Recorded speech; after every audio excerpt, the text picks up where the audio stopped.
सबसे पहले छत्रपति शिवाजी महाराज और Shahu Maharaj, doctor B.R. Ambedkar, doctor Jyotirao Phule, मां सावित्रीबाई, ऐसे महान पुरुषों को जन्म दिए इस पावन धरती महाराष्ट्र धरती को मैं प्रणाम करता हूं।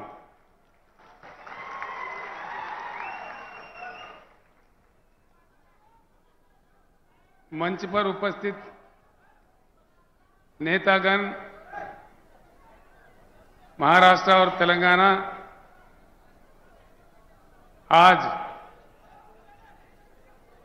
इस पक्ष प्रवेश सभा में आए हुए भाइयों, बहनों, पत्रकार मित्रों, मैं आप सभी को प्रणाम करता हूं।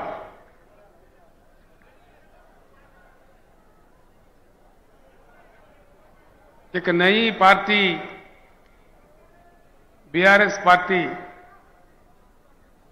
कुछ समय पहले ही जन्म लिया था। इस पार्टी का नाम पहले TRS था।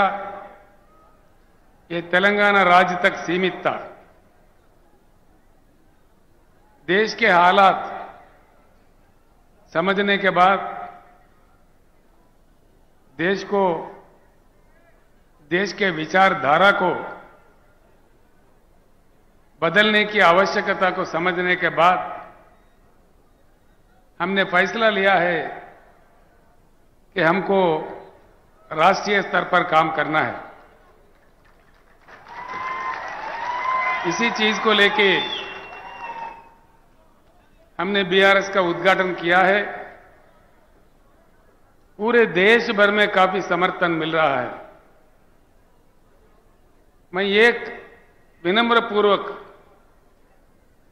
आप सारे लोगों से प्रार्थना करना चाहूंगा, खास तौर पर हमारे पत्रकार भाइयों से भी, मेरे बात जो भी आप सुन रहे हैं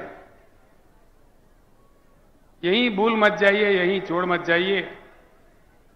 आप वापस अपने गांव या अपने बस्ती, अपने शहर में जाने के बाद जरूर इन बातों पे चर्चा करें, ये मैं आपसे चाहता हूं। इस बात की इस देश में बहुत सख्त आवश्यकता है। देश की विचारधारा में, देश के सोच विचार में, देश को चलने चलाने में एक बड़ी परिवर्तन की आज आवश्यकता है। हमको आजादी मिले 75 साल गुजर गए। सरकारें कई बने, नेता कई आए, आमदार, खासदार, मंत्री, मुख्यमंत्री, प्रधानमंत्री कई बने। उनको हम ही लोग बनाते गए। एक बात पे विचार कीजिए, भाषण तो बड़े लंबे लंबे आते हैं, कई बातें सुनने को आते हैं। सिंपल बात है, सिंपल बात, ये कोई रॉकेट साइंस नहीं है। मैं जो बात आपके सामने रखना चाह रहा हूं, ये कोई रॉकेट वाला मामला नहीं है, बड़ा साइंस कुछ भी नहीं है इसमें, मामूली बात है। 75 साल के आजादी के बाद इतने मुख्यमंत्री, इतने पार्टियां, इतने सरकारें, इतने प्रधानमंत्री बनने के बाद आज देश में ना पीने को पानी मिलता है, ना सिंचाई को पानी मिलता है, ना बिजली मिलता है। ये क्या दिया नहीं जा सकता? ये है, उसकी इन चीजों की उपलब्धि नहीं है। चक्कर क्या है,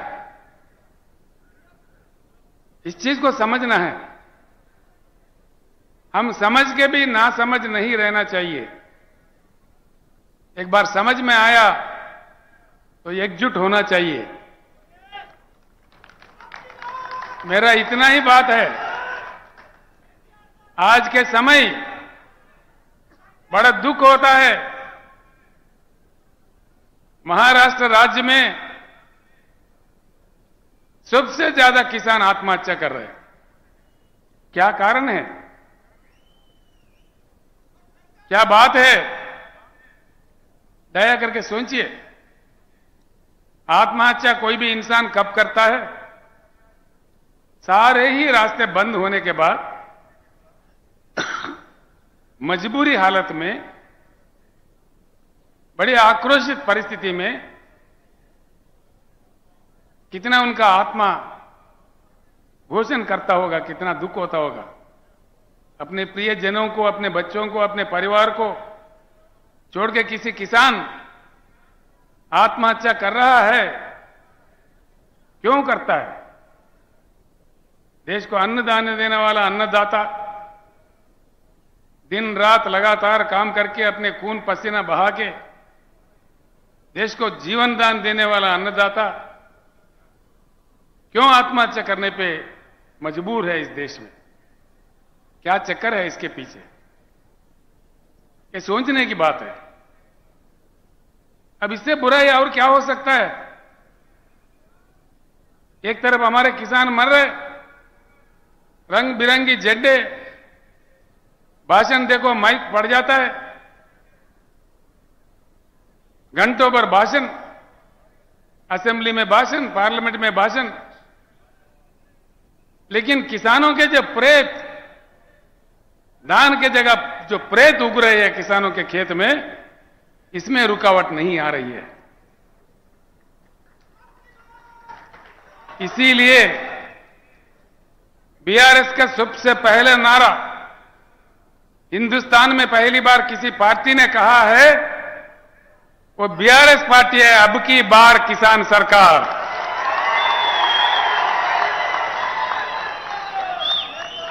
अब की बार, मुझे सुनने नहीं दे रहा है, अब की बार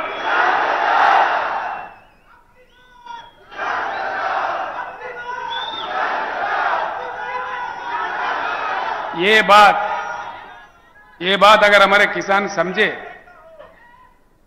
हमारे किसान अगर इस बात को समझे, धर्म के नाम पे, रंग बिरंगी झंडों के नाम पे, जाति के नाम पे, राजनीतिक पार्टियों के नाम पे बंटवारा नहीं होते हुए अगर हम एकत्रित हो, एकजुट हो, वज्रमूठ हो, ये कोई असंभव बात नहीं है। सिंपल बात है। इस देश में किसानों की संख्या 42% से ज्यादा है। 16 करोड़ हमारे किसान परिवार है, और उसमें मजदूर खेती, हमारे खेती पे काम करने वाले जो मजदूर भाई है, हमारे साथी है, वो दोनों अगर मिला दिए, हम 50% से आगे है। सरकार बनाने के लिए इससे ज्यादा ताकत नहीं चाहिए। एक ही बात, गांव में जाकर चर्चा कीजिए आज रात में, आज में, कल में, जब आपको टाइम मिले, अपने दोस्तों के साथ, अपने किसानों के साथ संजीदा बैठ के चर्चा उठाइए। क्या केसीआर ने आके नांदेड़ में ऐसा कहा कि यह बात सच है कि झूठ है? मैं इतना ही आपसे प्रार्थना करता हूं, जो लोग समझते हैं बात को, एक दीप से दूसरा दीप जलाए जैसा बात को फैलाना चाहिए, समझाना चाहिए। मुझे पूर्ण विश्वास है, भारत बुद्धिजीवियों का देश है, बुद्धुओं का देश नहीं है। वक्त आने पर, देश को बात समझ में आने पर, महापुरुषों को, महानेताओं को यूं तुत्कार दिया देश में जब इमरजेंसी लगा, पाबंदियां लगे, लोग नायक जयप्रकाश नारायण के एक आवाज पे सारे देश एकत्रित हुए, उस समय के महान नेताओं को यूं उठा के फेंक दिए। आज वक्त आया है किसान भाइयों, बहुत हो गया इंतजार। 75 साल काफी लंबा ही समय होता है। अब तक हम हल चलाते हुए कलम किसी और के हाथ में दिए। किसानों को आज सिर्फ हल चलाना नहीं, कलम चलाना, कानून बनाना भी सीखना चाहिए। बोलने से फायदा नहीं है भाइयों, खाली बोलना नहीं है, नारा लगाना नहीं है। खुद बन जाओ आमदार, खुद बन जाओ खासदार, तभी बनेगा किसान सरकार। ये चेतना अगर आ गया, मैं एक बात आपके सामने रखता हूं, मैं कोई अमेरिका का कहानी या किसी अन्य देश का कहानी या किसी अन्य राज्य का कहानी नहीं कहता। जो अपने महाराष्ट्र राज्य में उपलब्ध है, भाई क्या बात है। अब एक ही बात है, जब भी चुनाव आता है ना, चुनाव आने पर क्या हो रहा है, किसी न किसी पार्टी जीतता है, किसी न किसी नेता जीतता है, लेकिन जनता हारता है। अब कुछ उल्टा होना चाहिए। आगे चुनाव जब भी होगा, जनता को जीतना चाहिए, वो किसानों को जीतना चाहिए। हमारे समस्याओं का वही समाधान है। हकीकत में क्या है, भारत क्या गरीब देश है? बिल्कुल नहीं है। आप लोगों को आश्चर्य होगा, राजनीति में मेरा जीवन अब तक 50 साल बीत गए। मैं राज्य मंत्री, एमएलए, एमपी, केंद्र मंत्री, मुख्यमंत्री, कई चीज पे काम किया। अनुभव के साथ मैं कह रहा हूं, सत्य यह है कि हमारा देश अमेरिका से भी धनवान देश है। करने वाला अगर हो,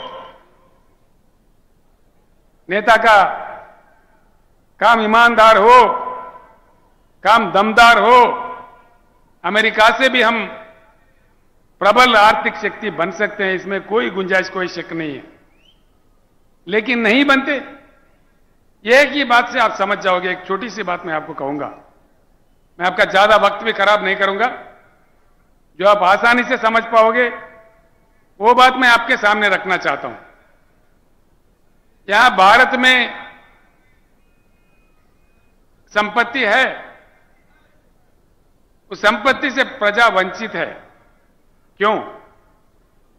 क्या पाप किया है जनता ने? प्रकृति ने, भगवान ने 4 चीज, बहुत ही मूल्यवान चीज हमको दिया है। वो है पानी, भूमि, कोयला, काम करने वाले 140 करोड़ जनता। इस देश में अमेरिका हमसे 2.5 गुना बड़ा है, लेकिन उनके पास कृषि योग्य भूमि सिर्फ 29% है। चाइना हमारे से 1.5 गुना बड़ा है, लेकिन उनके पास कृषि योग्य भूमि सिर्फ 16% है। पूरे दुनिया में सिर्फ भारत ही ऐसा देश है जहां 50% कृषि योग्य भूमि है। भारत के भूमि को एकड़ में अगर नापा जाए, भारत का सारा जमीन, भारत देश का 83 करोड़ एकड़ बनता है, 83 करोड़ एकर्स। इसमें सीधे ही 41 करोड़ एकड़ कृषि योग्य भूमि है। ये आंकड़े मेरे नहीं है, केंद्र सरकार के आंकड़े हैं। एक चीज भूमि है, दूसरा चीज बारिश होता है भारत में हर साल। ये भी मेरे आंकड़े नहीं है, सेंट्रल वाटर कमीशन के आंकड़े हैं। 1,40,000 टीएमसी की बारिश होती है इस देश में। 1,40,000। इसमें आधा बारिश होने के समय में आधा प्रतिशत इसमें बाष्पीकरण होता है, इवापोरेशन होता है। बाकी 70-75 हजार टीएमसी शुद्ध पानी हमारे नदियों में बहता है, कश्मीर से लेकर कन्याकुमारी तक। आज तक हिंदुस्तान में आजादी से लेकर आज 75 साल तक पानी अगर उठाया तो सिर्फ 20-21 हजार टीएमसी का उपयोग हो रहा है। बाकी 50 हजार टीएमसी का पानी समंदर में बह जा रहा है। ये भी मेरे आंकड़े नहीं है, सेंट्रल वाटर कमीशन के आंकड़े हैं। 50 हजार टीएमसी समंदर में जाता है। नेता हमारे तमाशा देख रहे, सरकार है हमारे तमाशा देख रहे। कोने कोने में पीने का पानी का किल्लत। महाराष्ट्र मुझे बड़ा अजीब लगता भैया। महाराष्ट्र से कृष्णा निकलता है, गोदावरी निकलता है, यहां प्रवरा नदी है, पूर्णा नदी है, पेनगंगा है, वेनगंगा है, वारदा है, पंचगंगा है, घटप्रभा है, मंजीरा है, भीमा है, प्राणहिता है, इंद्रावती भी है और छोटे छोटे कई नदियां हैं। महाराष्ट्र राज्य में पानी का किल्लत क्यों? किस लिए? इसके कसूरवार कौन है? दया करके सोचिए। मैं इसीलिए आप सब लोगों को प्रणाम करके प्रार्थना कर रहा था, वापिस गांव जाके इस बात को चर्चा कीजिए। इस देश में सरकार किसने चलाया? 75 साल में ज्यादा से ज्यादा समय 54 साल 54 इयर्स कांग्रेस ने हुकूमत की इस देश में। 16 साल नंबर 2 स्थान पे भाजपा हुकूमत किया। बस 3, 4, 5 साल दूसरे लोग आए और गए बीच में। कोई साल, कोई सवा साल, कोई 1.5 साल, कोई 8 महीना। वीपी सिंह, चंद्रशेखर, देवेगौड़ा ऐसे लोग कम समय के लिए थे। 75 सालों में 70 साल यही 2 पार्टी हुकूमत करते रहे। अगर कोई कसूरवार है तो ये 2 पार्टियां ही है। इस बात को गांव में जाने के बाद सोचिए, चर्चा कीजिए। ये लोकतंत्र है, लोकशाही है, हम अपने बात रख सकते हैं। हमारे संविधान इतना अधिकार हमें दिया है कि हम किसी के व्यक्ति के ऊपर निंदा नहीं कर रहे हैं। जो इतिहास चला उसको साफ बता रहे हैं। अब देखिए, कुछ हल निकला, कुछ समाधान निकला। कांग्रेस गया, बीजेपी आया, भाई वही भाषणबाजी। कोई ये बात तो कोई वो बात। तू कितना मैं कितना, तू कितना का आया मैं कितना का आया, तेरा वो घोटाला तो मेरा ये घोटाला, तेरा अंबानी तो मेरा अदानी।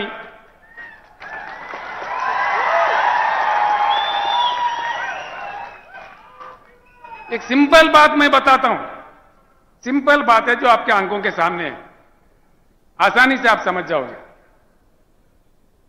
माननीय मोदी जी जैसे प्रधानमंत्री बने, उनका एक बड़ा गंभीर स्कीम था, make in India. Make in India joke in India बन गए। क्या किधर गया भाई make in India? Make in India काम करता तो हर शहर में, भारत के हर छोटे छोटे शहर में चाइना बाजार लगता है। पतंगों का मांझा चाइना से आता है। दीपावली के पटाखे, होली के रंग, दीपावली के दिए, आखिर हम पूजने वाले गणेश मूर्तियां, हमारे राष्ट्रीय ध्वज तिरंगा, ये सारी चीज चाइना से आते हैं। भाई घरे घर, गांव गांव, गली गली चाइना बाजार लग रहा है तो कहां गया मेक इन इंडिया? चाइना बाजार क्यों लगता, भारत बाजार लगना चाहिए ना। बस ये बात सच है। नांदेड़ में कितना चाइना बाजार है गिन लीजिए। आप परमनी में जाओ, अकोला में जाओ, कहीं भी जाओ, सारे ही देश में, आप उत्तर प्रदेश जाओ, तमिलनाडु जाओ, तेलंगाना जाओ, आंध्रा जाओ, हर शहर में छोटे बड़े सब में चाइना बाजार लग रहा है। ये क्या हो रहा है देश में? कब तक ये बात चलते रहेंगे? ईमान से सोचिए, दिल से सोचिए। मैं इसलिए बार बार आपसे कह रहा हूं, मेरे बातों को सुन के यूं मत छोड़ दीजिए।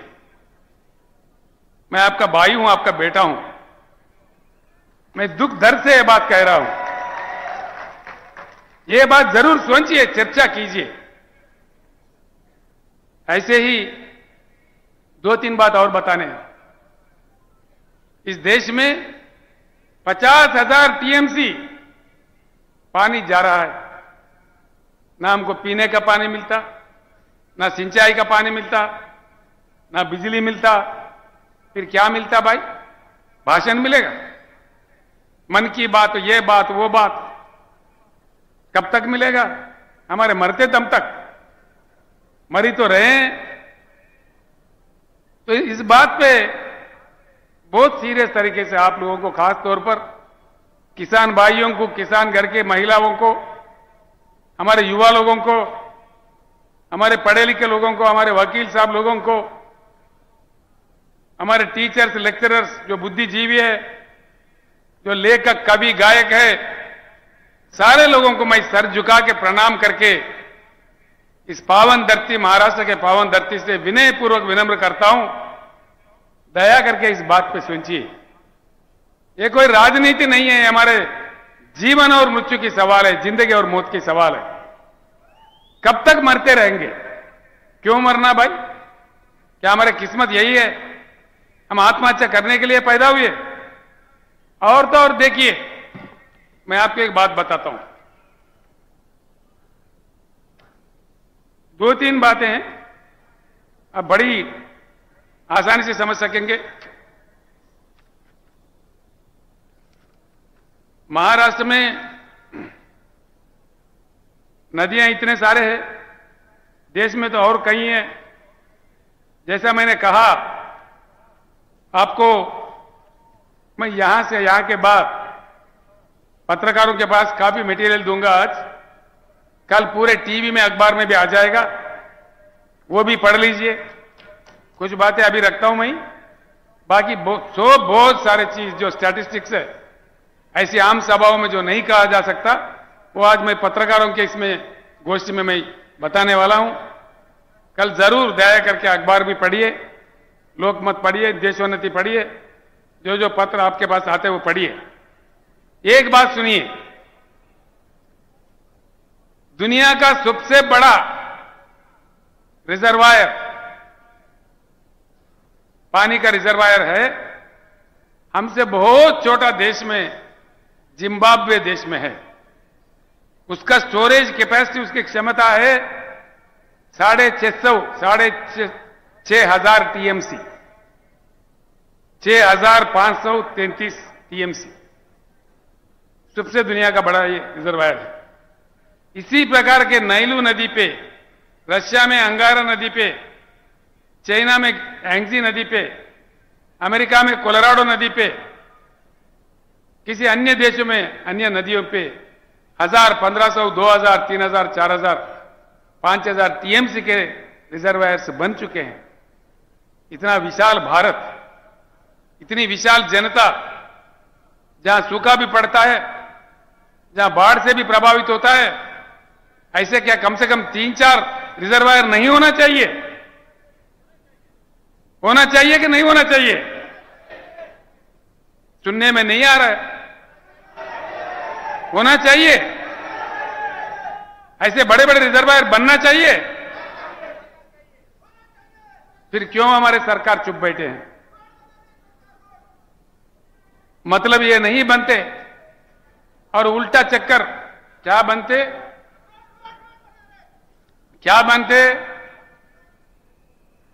ट्रिब्यूनल, भाई देखो, मैंने जैसा कहा,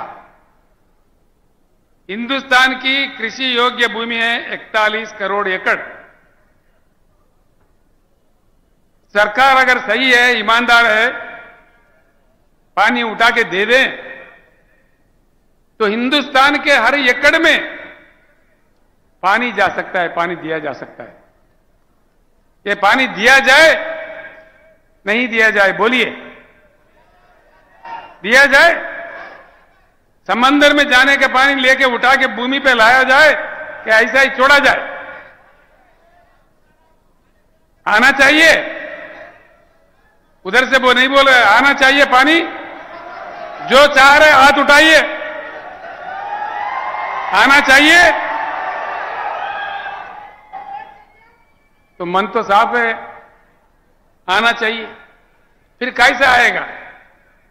क्या ये सरकारों पे हम आशा कर सकते हैं? क्या ये बनाएंगे?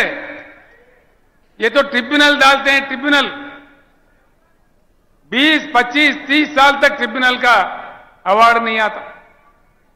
उसके बाद कितने हमारे ऊपर लगा दिए, ग्रीन ट्रिब्यूनल, मट्टी ट्रिब्यूनल, एनवायरमेंट कमिटी, वो परमिशन नतीजा आए तक और 15 साल। उसके बाद फिर बजट, फिर पास करो, बनो प्रोजेक्ट, यानी कि तीसरा चौथा पीढ़ी भी कोई पानी नहीं आएगा। 100 साल के बाद आएगा पानी। क्या ये सरकारें बनाएंगे? हम आशा कर सकते हैं?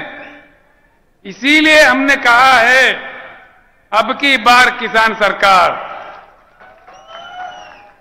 सरकार बना तभी यह बात संभव हो सकता है। किसान सरकार बने तो ही पानी समंदर में जाने से रुक जाके जमीन पे आ जाएगा। हमारे बीड जिले में आएगा जहां सूखा पड़ता है, हमारे जालना में आएगा, हमारे परभनी में आएगा, हमारे लातूर में आएगा, हमारे गढ़चिरौली में आएगा।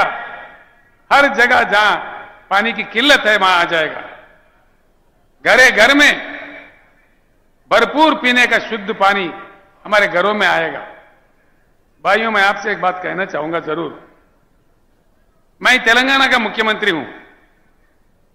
8 साल पहले तेलंगाना भी आपसे बड़ा बुरा हाल में था। करंट नहीं मिलती थी, पता नहीं कब आता कब जाता, भगवान जाने। कई किसान हमारा मर रहे थे करंट मोटर लगाने रात में जाके। किसी को बिच्छू काटा, किसी को सांप काटा, किसी को शाक लग गया। पीने का पानी नहीं था, सिंचाई तो बोलना ही नहीं, सूखा ही सूखा था। आधा लोग पेट हाथ में लिए पलायन थे, देश भर में घूम के मजदूरी कर रहे थे। बड़ी किल्लत थी।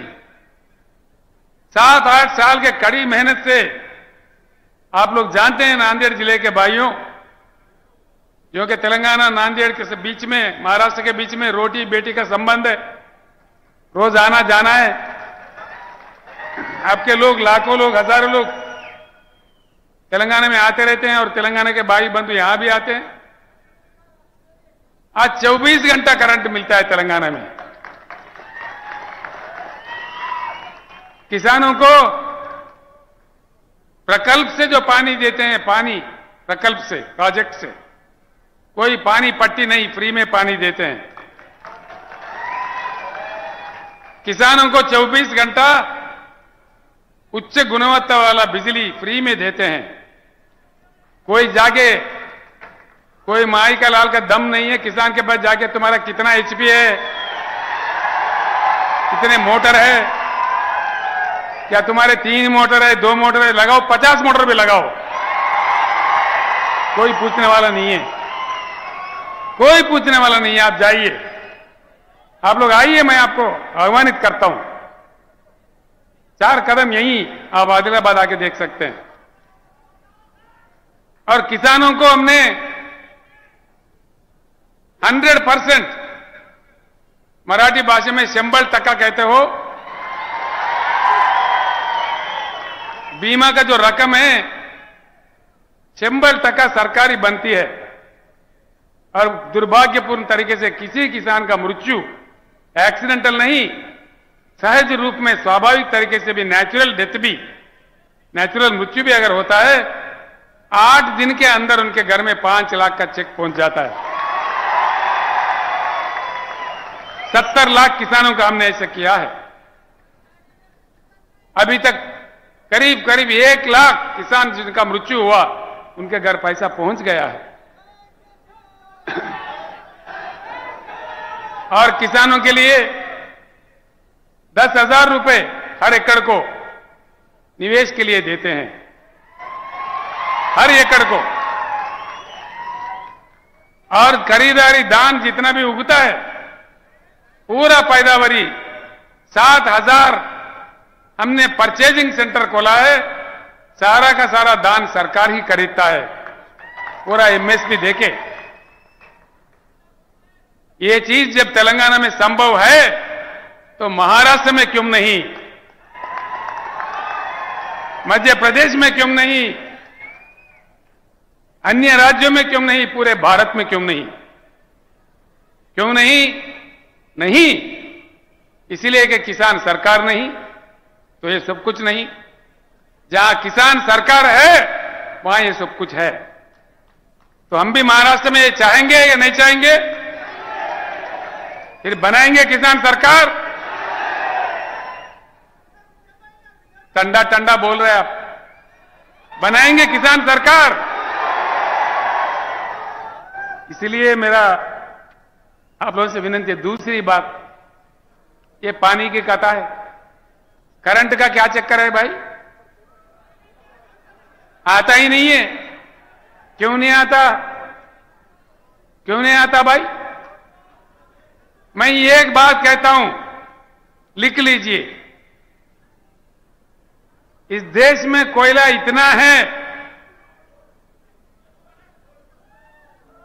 361 बिलियन डॉलर कोयला है हमारे पास।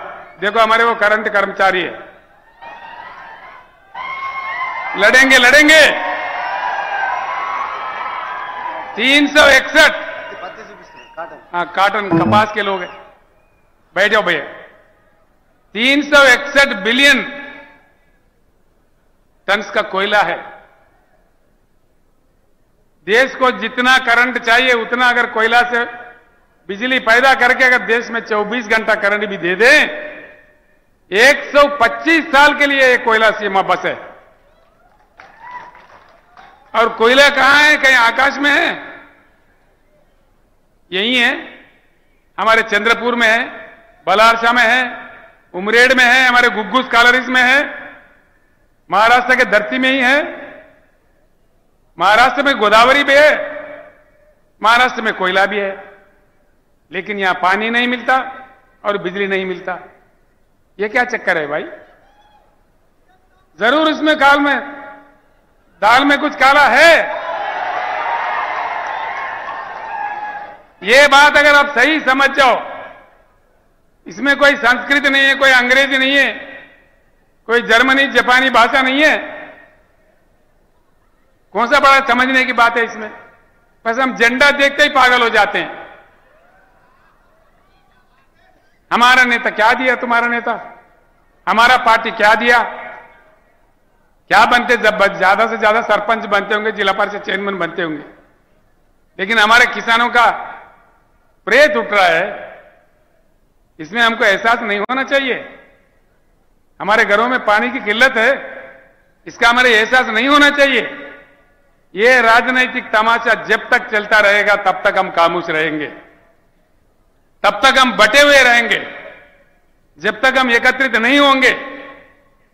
जो संपत्ति हमारे सामने है, हमारा अपना है, हमारे गांव में है, हमारे राज्य में है, इसको जाके हमको वर्ल्ड बैंक से कोई भीख मांगने की जरूरत नहीं है, कोई अमेरिका का फाइल पकड़ने का जरूरत नहीं है। हमारा संविधान है, हमारे कानून है, हम कुछ सब कुछ बना सकते हैं। हम में वो ताकत है, हम आजाद हिंदुस्तान है। लेकिन पार्टियों के नाम पे, धर्म के नाम पे, जाति के नाम पे बटे हुए, बिखरते हुए हिंदुस्तानी है। इसलिए हमारा हालत यह है। मैं एक बात पूछता हूं भाइयों, ध्यान से सोचिए, दिल से सोचिए। आज इस देश का लक्ष्य क्या है? भारत का कोई लक्ष्य है? भारत अपना लक्ष्य खो दिया है। अंधेरे में अपने रास्ते भूल जाके अपने लक्ष्य खो दे के भटक रहा है। पर चुनाव जीतना ही लक्ष्य है, कोई लक्ष्य नहीं है। चुनाव जीतो, दंगा करो, फसाद करो, जाति भेद लाओ, मतभेद लाओ, करोड़ों खर्च करो, शराब पिलाओ, हत्या करो, लेकिन चुनाव जीतो। कब तक जिताते रहेंगे? आकर हम तंग नहीं हो रहा है? जिता जिता के थक गए भाई। कितने आते हैं वोट भिखारी, हर चुनाव में आते हैं रंग बिरंगी कहानी लेके। नेता बदलता है, हमारे किसानों का हालत क्यों नहीं बदलता? किसानों का हालत अगर बदलना है, जैसा तेलंगाना राज्य में बदला है, किसान सरकार आने पर ही बदलता है। अब देखो, मैं दुबला पतला आदमी हूं। मैं जब शुरू किया था, नेता लंबे लंबे मोटे मोटे थे मेरे से। अरे बोला, ये दुबला पतला याद ये कुछ कुछ दबा देगा भाई, इससे क्या होगा? अब क्या हुआ, देश जाता है। तो इसलिए नेता को देखा हैरान नहीं होना चाहिए। नेता का मोटापा कहां से आता है भाई? हमारे वोट से ही आता है। नेता बनता कहां से है? नेता का शक्ति क्या है? जब हम ये बात जान गए, जब तक ये बात नहीं समझेंगे भाइयों मेरे बहनों, हमारे को मुक्ति नहीं मिलेगा। हम ऐसे ही आत्महत्या करते रहेंगे, लेकिन हमारा कोई देखेगा नहीं। वो लोग हमको लाइट ले लेंगे। दूसरा बात, मैं आपको आश्वासन देता हूं, अगर आप किसान सरकार बनाओ, गुलाबी सरकार बनाओ, 2 साल के अंदर जगमगाता हिंदुस्तान जगमगाता महाराष्ट्र। हिंदुस्तान के हर गांव में, महाराष्ट्र के कोने कोने के हर छोटे छोटे कस्बे में भी 24 घंटा उच्चगत गुणवत्ता वाला पावर देंगे। ये मेरा आपसे वायदा है। ये हमने करके दिखाया है तेलंगाना राज्य में। जब वहां संभव है, एक बात और सोचिए, तेलंगाना 1/3 यानी कि 4 करोड़ तेलंगाना का आबादी है, छोटा राज्य है। महाराष्ट्र 12.5 करोड़ का आबादी है। तेलंगाना का बजट है 2.5 लाख करोड़। महाराष्ट्र का बजट है 5 लाख करोड़। जब तेलंगाना में किसानों को निवेश दे रहे हैं एकड़ में 10,000, क्या महाराष्ट्र में नहीं दिया जा सकता? महाराष्ट्र में क्या धन की कमी है? धन की कमी नहीं है यार, मन की कमी है। ये बात समझ जाओ। किसान भाई, अगर जो तेलंगाना में जो सुविधा मिल रहा है, सारे सुविधा अगर आप चाहते हो तो उठाओ गुलाबी झंडा और वार ऐसा करो कि खुद बन जाओ नेता। कोई नेता को देखा हैरान होने की कोई जरूरत नहीं है। हम में से ही नेता निकल आते हैं।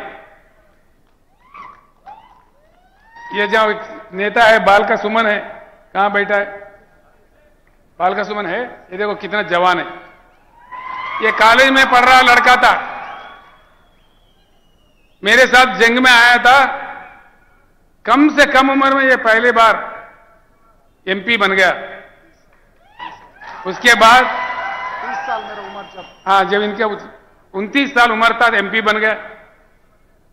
ये छोटा आदमी थे, विद्यार्थी थे।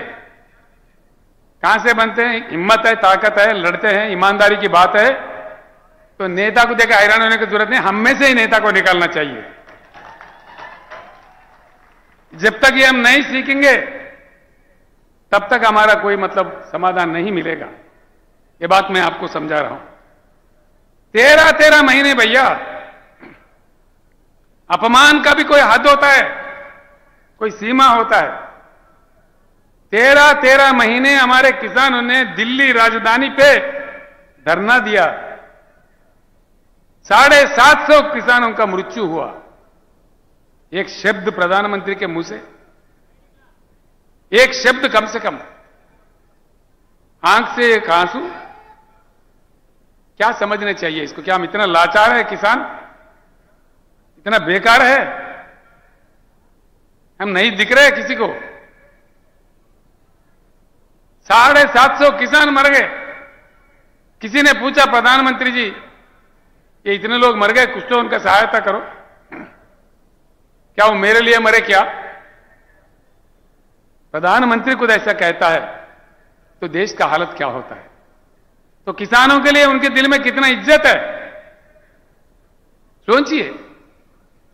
मैं पहले ही कहा कि मैं किसी व्यक्ति के खिलाफ नहीं हूं, मैं अगर हूं किसान के मददगार हूं, किसान के सपोर्टर हूं, मुझे किसी से कोई पंचायत नहीं है। मैं चाहता हूं दिलो दिमाग से कि इस देश में किसी भी कीमत पर किसानों का आत्महत्या रुक जाए, हिंदुस्तान के रिकॉर्ड में पानी आ जाए, 24 घंटा उच्च गुणवत्ता वाली फ्री करंट मिले, किसान के पैदावारी को पक्का अच्छा दाम मिले, उनका रक्षा हुए, उनका बीमा किया जाए, फसल बीमा, किसल बीमा, जो झूठे वादे, झूठे ड्रामा है, नहीं सोचने की बात है। बहुत बड़े बड़े नेता है भाई, शर्म की बात है। उत्तर प्रदेश से, महाराष्ट्र से कई किसान नेता भी बोलते भाई हमको जाना है, कहीं को जा रहे भाई, धरना करना है। कहां धरना करना है? शक्कर फैक्ट्री के सामने धरना करना है। हर साल करना क्या? गन्ना खरीदते हैं, पैसे नहीं देते, 3-3 महीने, 6-6 महीने, कहीं तो देते भी नहीं है, दाम भी नहीं देते। क्या घोटाला है इसके पीछे? क्या हमारे सारे नेता इनसे मिले हुए हैं? या तो फिर केंद्र सरकार के पास, राज्यों के सरकारों के पास, चाहे उत्तर प्रदेश का हो चाहे महाराष्ट्र के, या हमारे संविधान में, हमारे कानून में इतनी कमजोरी है कि किसानों को पैसे भी नहीं दिला पाए? ये क्या चक्कर है? सरकार अगर समझता 24 घंटे के अंदर पैसे ना आ जाए किसान के चौखट पे, नहीं आएंगे? आएंगे क्या नहीं आएंगे? यानी कि क्यों नहीं आ रहे? सरकार नहीं समझ रहे, सीरियसली नहीं ले रहे। इसीलिए 13 महीने का धरना देखो, आज क्या हुआ? कुछ निकला समाधान? 13 महीने का धरना का कुछ समाधान निकला? कुछ नहीं, निकलेगा भी नहीं। इसीलिए कि वो समझ बैठे हैं किसान एकत्रित नहीं होंगे, किसान के पास बुद्धि नहीं है। एक बार एकत्रित होकर बना के बताइए। नांदेड़ भाइयों, महाराष्ट्र के अन्य जिला से आए हुए भाइयों, मैं आपसे विनम्र पूर्वक प्रार्थना करता हूं, आगामी जिला परिषद चुनाव में किसान अपने ताकत दिखा दे, महाराष्ट्र सरकार झुक के आपके पास आ जाएगी। एक बार तो दिखाओ कम से कम। सरकारों को सीधा उंगली से जब घी नहीं निकलता तो टेढ़ा उंगली से निकलना चाहिए। तो इसलिए मैं आपसे विनम्र पूर्वक विनती करता हूं, जब तक हम बिखरे हुए रहेंगे, बटे हुए रहेंगे, हम कुछ नहीं कर पाएंगे।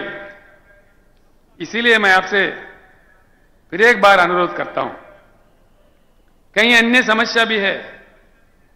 हमने सिर्फ किसानों के लिए नहीं किया, तेलंगाना में हमारे बुनकर भी आत्महत्या कर रहे थे, मर रहे थे।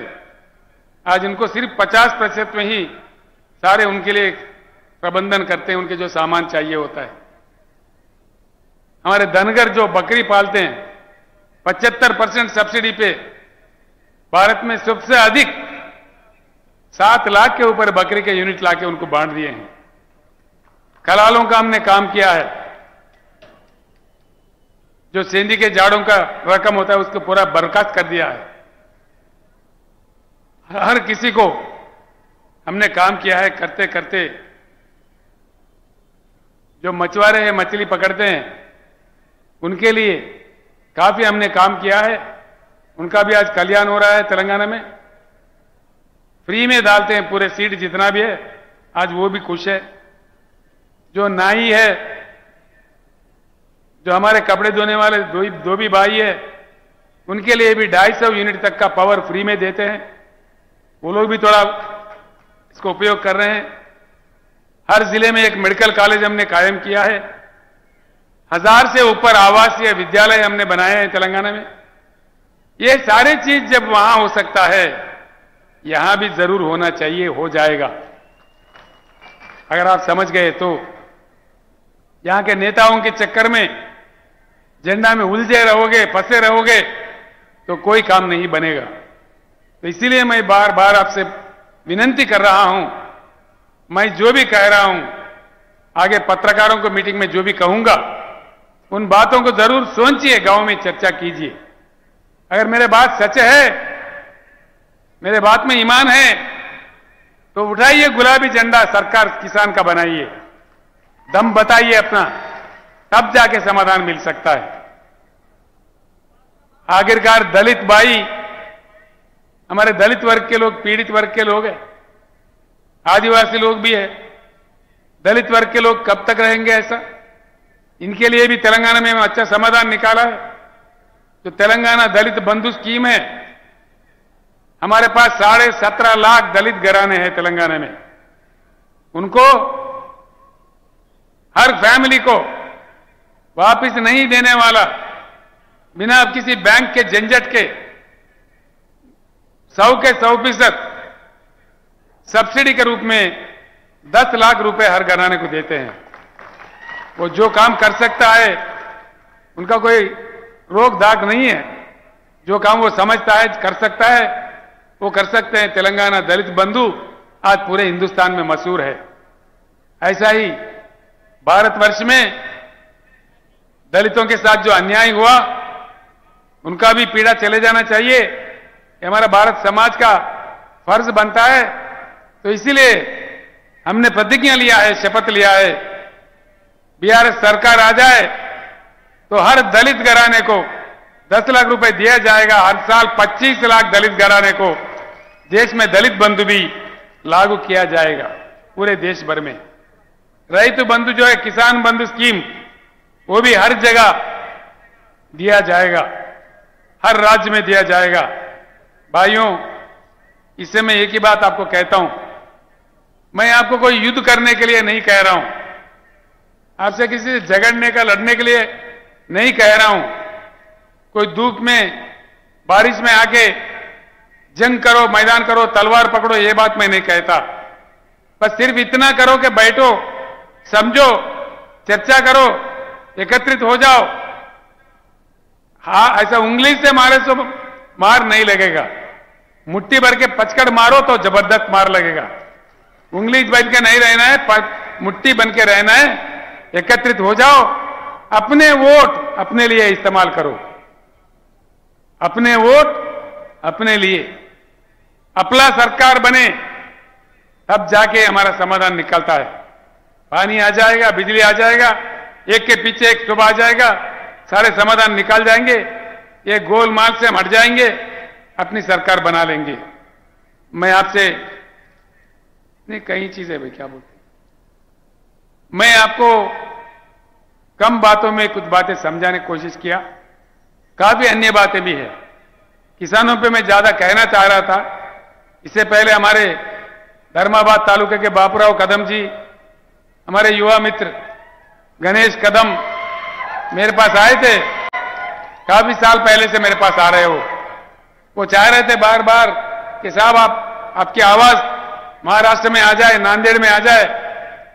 मैं उनका शुक्रिया अदा करता हूं और आप तमाम लोगों का भी शुक्रिया अदा करता हूं। मुझे आशीर्वाद देने के लिए जो इतनी भारी संख्या, मैंने सोचा भी नहीं था इतनी बड़ी तादाद में आप आओगे। इतनी बड़ी संख्या में आके जो आपने एकता बताई, जो प्यार मुझे दी, जो आशीर्वाद आपने दिया है, मैं दिल में रखूंगा, मैं भूल नहीं जाऊंगा। ये मेरा पहली सभा था महाराष्ट्र राज्य में। कुछ ही दिनों में भाइयों बीआरएस का काम शुरू होगा। हमारे मानिक कदम जी जो किसानों के लिए जिंदगी भर लड़ते हैं, हमारे दशरथ सावंत काका, अभी उनका 84 साल उम्र है, 84 ईयर्स, अभी भी वो किसानों के लिए तड़पते हैं। ये लोग तैयार किया है पूरा नक्शा। सिर्फ 8-10 दिन के अंदर हर गांव में बीआरएस की गाड़ी आ जाएगा। हर गांव में आ जाएगा। पूरे कमिटियां बनेंगे ताकत जुटाने के लिए, किसानों को एकत्रित करने के लिए। 10 दिन के अंदर, मात्र 10 दिन के अंदर पूरे गाड़ियां हर गांव में, मतलब यानी कि महाराष्ट्र राज्य में 288 असेंबली हल्के हैं, पूरे 288 गाड़ी एक साथ निकलेंगे। छत्रपति महाराज के जन्मस्थल जो शिवनेरी है, वहां माथा टेक के शपथ लेके किसानों का सरकार बनाने के लिए पूरी महाराष्ट्र राज्य में किसान कमेटियां बनाने का प्रक्रिया शुरू होगा। मैं आपसे फिर एक बार प्रार्थना करता हूं कि आप सब लोग एकत्रित हो जाए। मैं भी 4 जगह जाऊंगा, सिर्फ नांदेड़ नहीं, पश्चिम महाराष्ट्र जाऊंगा, विदर्भ में जाऊंगा, उधर उत्तर महाराष्ट्र में भी जाऊंगा, हर जगह जाऊंगा जहां तक मेरे से हो सकता है। जो शक्ति भगवान ने मुझे दी है, मैं पक्का उसके लिए काम करूंगा। इतना कहते हुए धर्म